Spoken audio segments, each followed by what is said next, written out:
और फिर क्या हाल चाल है सबके। Welcome back to reviews with Rupam. भाई आज हम बात करेंगे एक ऐसी मूवी की जो कि भाई खबरों में छाई हुई है कि भाई वो एक तरह से मास्टरपीस बनाया है, चाहे सिनेमेटोग्राफी हो, एक्टिंग हो, स्टोरी हो, हर चीज़ को लेकर कहा जा रहा है कि बहुत ही अच्छी तरह बनाया है। इस मूवी का नाम है कंटारा, जो कि ओरिजिनली कन्नड़ा लैंग्वेज में आई थी, लेकिन उसके 14 दिन बाद इसको हिंदी में भी रिलीज़ करने का डिसाइड किया गया और आज ये रिलीज़ हुई है 14 अक्टूबर को। लिटरली क्या ये एक मास्टरपीस था? अगर मैं सीधे सीधे बताऊँ तो ऑन अ होल की मतलब पूरी मूवी को अगर लिया जाए एक साथ हर एक एक्सपेक्ट को, then it is not a masterpiece but it is a excellent movie. इसके पॉजिटिव्स और नेगेटिव्स की बात आगे करेंगे। मैं इस मूवी को रेट करूँगा अपने ओपिनियन के हिसाब से कि क्या मुझे इसमें अच्छाइयाँ लगी, बुराइयाँ लगी, और एंड में इसको हम 5 में से रेट करेंगे कि ये कितनी अच्छी मूवी है। अगर मैं इस मूवी के प्लॉट की बात करूँ तो भाई देखो, ये 1870 में दिखाई गई है स्टार्टिंग में, जहाँ पे एक राजा था कि उसके पास घर बार सब कुछ था, पैसा था, पर बोलते हैं ना कि उसको शांति नहीं थी दिल में, कि भाई संतोष नहीं था कि मेरे पास सब कुछ है। वो भाई हर जगह जाता है, कहीं गुरुओं के पास जाता है, कहीं मंदिरों में जाता है, पर उसको फिर भी वो संतोष से शांति नहीं मिलती। एक बार वो मायूस होकर जंगल में चला जाता है कि भाई अब उसको लगता नहीं ऐसी कोई जगह बची है जहाँ जाके मुझे शांति मिलेगी, तो वो मायूस होकर जंगल में जाता है। वहाँ जाके उसको एक मूर्ति दिखती है, उसके सामने जाते ही उसको दिल में एक ऐसी शांति मिलती है ना। वो बोलते हैं कि वहीं पे वो अपने अस्त्र शस्त्र त्याग देता है, और वहीं उसके जो मतलब जिस ट्राइब के वो देवता होते हैं, वो ट्राइब या फिर गांव वाले आ जाते हैं, और वो गांव वाले को बोलता है कि ये देवता मुझे दे दो, कि मतलब मैं इनको अपने घर ले जाऊँ, वहाँ जाके स्थापित करूँ। लेकिन जो देवता होते हैं वो किसी न किसी इंसान के ज़रिए उनसे बात करते होते हैं, तो वो उसी समय एक इंसान के ज़रिए उस राजा से बात करते हैं। तो वो कहता है कि भाई राजा, अगर तुझे मेरे को लेके जाना है तो तुझे गांव वालों को कुछ देना होगा। तो वो देवता को लेके जाने के लिए वो राजा उन गांव वालों को वो जगह दान कर देता है।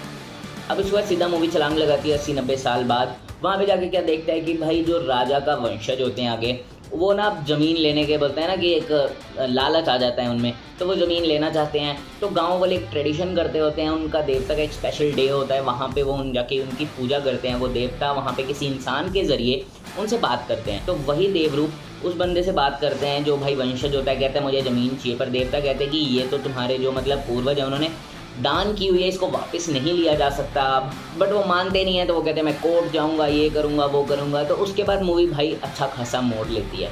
इसके आगे बताना आई थिंक थोड़ा सा अनफेयर होगा, क्योंकि भाई स्पॉइलर देना तो मेरी भी कोई ऐसी आदत है नहीं। अब इस मूवी में थ्रू आउट यही चलता है कि वो ज़मीन किसकी है, कौन हड़पना चाहता है, कैसे भाई जो फॉरेस्ट गार्ड या फिर कहते हैं पुलिस वाले होते हैं वो भी उसको लेना चाहते हैं, गवर्नमेंट के अंडर करना चाहते हैं। इसी के जद्दोजहद में पूरी मूवी ये चलती है। तो अगर मैं इसके पॉजिटिव्स और नेगेटिव्स की बात करूँ तो भाई इस मूवी के पॉजिटिव्स बहुत ही ज़्यादा हैं एज़ कम्पेयर टू नेगेटिव्स। इस मूवी में लिटरली मैंने काफ़ी टाइम के बाद इतनी अच्छी डायरेक्शन, इतनी अच्छी सिनेमेटोग्राफी देखी है। कोई ऐसा बड़ा कोई सेट नहीं है, कोई ऐसे तगड़े भाई बोलो तो VFX नहीं है, बट स्टिल द बोलते हैं ना डायरेक्शन बहुत ही तगड़ी है, जिसके कारण एक एक सीन में जो इम्पैक्ट पड़ता है ना वो अलग ही लेवल का है। तो पॉजिटिव से बात करूँ, सबसे पहले आते हैं ऋषभ शेट्टी। ऋषभ शेट्टी के लिए भाई तालियां बनती हैं। उन्होंने इस मूवी को डायरेक्ट भी किया है, लिखा भी है, और इसमें मेन लीड भी प्ले किया है। और तीनों में से मुझे कहीं भी ऐसा नहीं लगता कि भाई उन्होंने कोई कसर छोड़ी है, कि बंदा सोचता है कि भाई चल डायरेक्टर अच्छा है, एक्टर उतना अच्छा नहीं है, चल भाई एक्टर उतना अच्छा है तो डायरेक्शन में कहीं कमी रहेगी। ऐसा बिल्कुल भी नहीं है। अब देखो मैं आपको एक एग्जांपल देता हूँ किस तरीके से वो मूवी को इम्पैक्टफुल बना रहे थे।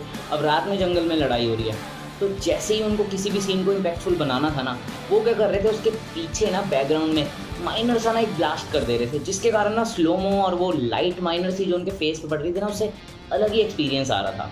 Second good thing about this movie is कि भाई जो इसका बैकग्राउंड म्यूज़िक है, या फिर जब उनके देवता एक इंसान के अंदर आके उसके थ्रू उनसे बात करते हैं, तो वो कुछ ना पर्टिकुलर टाइप की वॉइस निकालते हैं। तो भाई उस वॉइस को सुन के ना लिटरली कुछ टाइम तो ना गूज़ बम्स आते हैं अलग ही लेवल के, और उसको उन्होंने बहुत ही अच्छी तरह से यूज़ भी किया है। अब तीसरी अच्छी चीज़ क्या है इस मूवी की, कि भाई इस मूवी में ना ये चीज़ का भी ध्यान रखा गया है। ऐसा नहीं है कि हीरो है हीरोइन है वो अलग ही दिखते हैं, हीरो अलग ही स्मार्ट है, हीरोइन अलग ही भाई सुंदर दिखाई हुई है, जिससे ऐसा लगता है कि ये सच्ची में इस गांव के, ऐसा नहीं है। बट उनके जो मेकअप आर्टिस्ट या मैं कहूँ जो डिज़ाइनर हैं, उन्होंने बहुत ही अच्छा काम किया है, और लिटरली इस तरीके से कास्ट को बनाया। हर एक इंसान, चाहे हीरो का फ्रेंड है या हीरो खुद है या फिर हीरो की फैमिली है, सब कुछ ऐसे दिखाया है कि किसी भी चीज़ को ऐसे सुपीरियर दिखाने की ट्राई नहीं किया है, जो मूवी का एक्सपीरियंस है ना, जिससे बहुत ही अच्छा हो जाता है। Fourth good thing about this movie is इस मूवी का क्लाइमैक्स।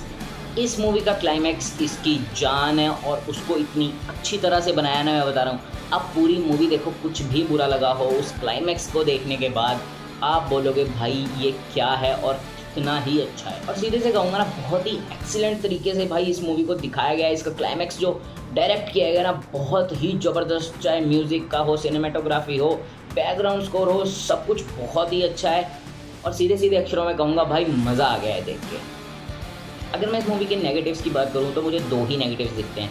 सबसे पहला नेगेटिव दिखता है कि प्री इंटरवल जो आधा घंटा है ना, वो उतना इंटरेस्टिंग नहीं निकल गया था। सेकंड थिंग, इस मूवी की जो स्टोरी है ना, वो प्रिडिक्टेबल है काफ़ी हद तक, कि मतलब अगर आप नॉर्मली मूवीज़ देखते हो तो आप प्रिडिक्ट कर लोगे कि आगे क्या होगा, बट स्टिल उसको इतने इम्पैक्टफुल तरीके से दिखाया ना कि वो बुरी चीज़ दिखती नहीं है। और मूवी को एक मास्टरपीस तो नहीं, बट स्टिल एक एक्सीलेंट मूवी ज़रूर बना देता है। अगर मैं इस मूवी को रेट करूं तो भाई इस मूवी की IMDb 9.6 चली है। मतलब लोगों को ये बहुत ही अलग लेवल पे पसंद आ रही है। तो मैं इसको 5 में से ना, बोलते 4.5 तो नहीं, पर बोलते ना 4.25 दूंगा बीच बीच में।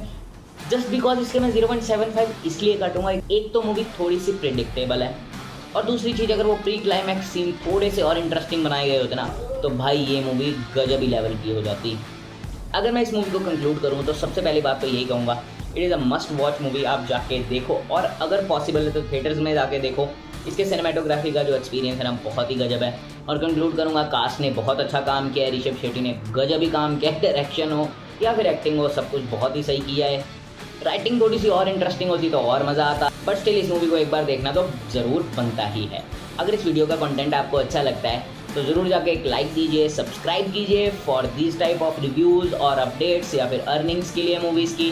बाकी मिलते हैं कल डॉक्टर जी के रिव्यू के साथ। This is Rupam Sharma signing off. जय भोले।